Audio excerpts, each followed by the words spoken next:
नमस्ते दोस्तों। आज की कहानी एक लड़का है जिसका नाम सैफी है, जिसको पतंगबाजी करना बहुत पसंद है। वो इस समय अपने घर की छत पर खड़ा था और आसमान में लाल और हरी पतंगों के उड़ने का मजा ले रहा था। सैफी की कल्पना भी उड़ान भरने लगी। वो सोचने लगा, काश मैं इतना छोटा होता कि पतंग पर बैठकर हवा में उड़ पाता। वहीं से उसकी अम्मी की आवाज आती है, बेटा तुम कहाँ हो? उसकी अम्मी ने धूप की चौंध से आंखों को बचाते हुए छत की ओर देखते हुए कहा। अभी आया अम्मी, सैफी ने कहा।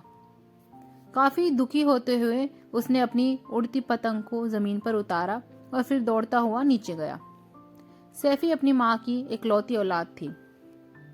पति की मौत के बाद सैफी ही उनका एकमात्र रिश्तेदार था, इसलिए अम्मी सैफी का बहुत ख्याल रखती थी और प्यार भी बहुत करती थी। बेटे झट से इसमें 8 आने का सरसों का तेल ले आओ, अम्मी ने कहा सैफी से। अठन्नी के साथ साथ सैफी को एक गिलास भी थमा दिया।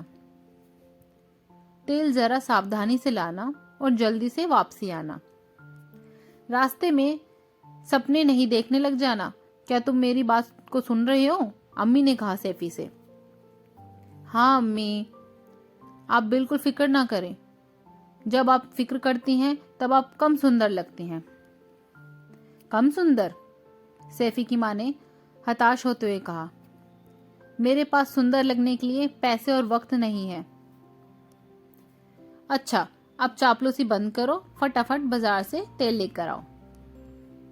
सैफी दौड़ता हुआ बाजार गया।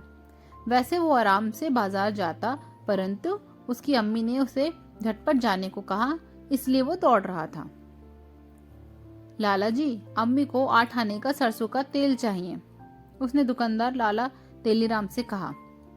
उसके बाद उसने दुकानदार को गिलास और सिक्का थमा दिया। दुकानदार ने एक बड़े पीपे में से 8 आने का सरसों का तेल नापा और फिर वो उसे गिलास में उड़ेलने लगा। गिलास जल्दी ही पूरा भर गया। भाई, इस गिलास में तो बस 7 आने का तेल ही आएगा, उसने सैफी से कहा। मैं बाकी का क्या करूं? क्या तुम्हारे पास और कोई बर्तन है या फिर मैं तुम्हें एक आना वापस लौटा दूं? दुकानदार ने कहा। सैफी दुविधा में फंस गया। उसकी अम्मी ने उसे ना तो दूसरा गिलास दिया था और ना ही पैसे वापस लाने को कहा था। वो अब क्या करे? तभी उसे एक नायाब तरीका समझ में आया। गिलास में नीचे एक गड्ढा था, यानी छोटी सी कटोरी जैसी जगह थी। बाकी तेल इसमें आसानी से समा जाएगा, सैफी ने सोचा। उसने खुशी खुशी तेल से भरे गिलास को उल्टा किया। सारा तेल बह गया।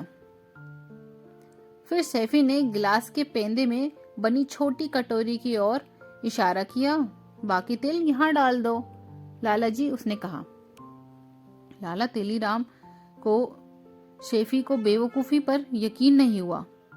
उन्होंने सिर हिलाते हुए सैफी की आज्ञा का पालन किया।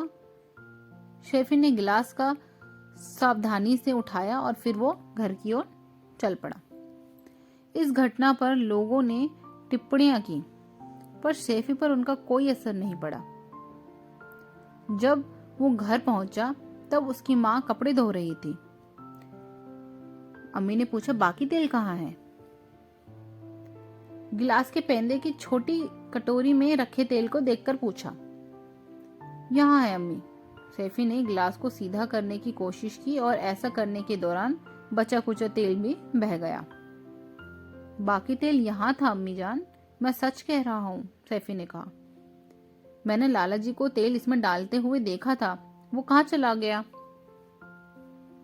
जमीन के अंदर, तुम्हारी बेवकूफी के साथ साथ, उसकी माँ ने गुस्से में कहा। क्या तुम्हारी बेवकूफी का कोई अंत भी है? अम्मी ने कहा। सैफी ने खुद को बहुत अपमानित महसूस किया।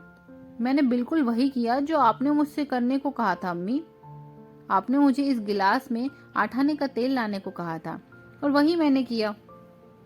गिलास छोटा होने पर मुझे क्या करना है यह आपने मुझे बताया ही नहीं था और अब आप मुझ पर नाराज हो रही हैं। आप गुस्सा ना करें अम्मी, जब आप गुस्से में होती हैं। जैसे ही सैफी बोलने वाला था अगर तुमने मेरे सामने से तुरंत दफा नहीं हुए तो मैं तुम्हारे चेहरे को खूबसूरत बना दूंगी, अम्मी ने गुस्से में कहा। अम्मी ने पास पड़ी झाड़ू उठाते हुए उसके पीछे दौड़ने लगी। मेरी सहन शक्ति की भी एक सीमा है, जबकि तुम्हारी बेवकूफी की कोई सीमा नहीं है।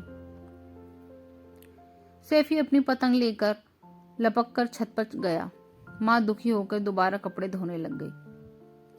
उन्होंने अब तेल लाने के लिए खुद बनिए को दुकान पर जाना पड़ा। सैफी ने बहुमूल्य समय के साथ साथ बेशकीमती पैसों को भी गंवा दिया। उसके बावजूद उनका मानना था कि उनका बेटा बहुत ही आज्ञाकारी और प्यारा था। तभी किसी ने बाहर से दरवाजा खटखटाया। लाला तेलीराम का छोटा लड़का तेल को बोतल लिए खड़ा था। बुआ जी, यह आपके लिए है। मेरे पिताजी ने इसे भेजा है। जब सैफी भैया ने तेल से भरे गिलास को उल्टा तो किस्मत से तेल वापस पीपे में जा गिरा। भैया कहाँ है? बच्चे ने पूछा।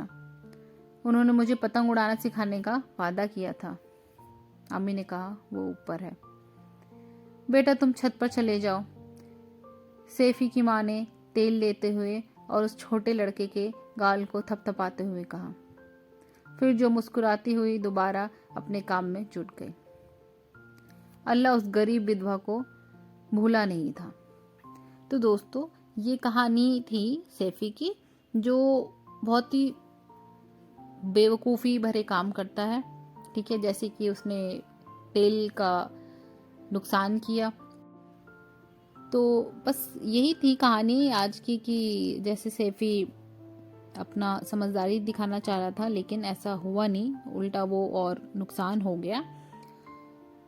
तो ऐसे होते हैं बच्चे, जैसे सैफी हैं। उम्मीद है आपको ये कहानी अच्छी लगी होगी, और बस लाइक करें, शेयर करें, सब्सक्राइब करें। धन्यवाद।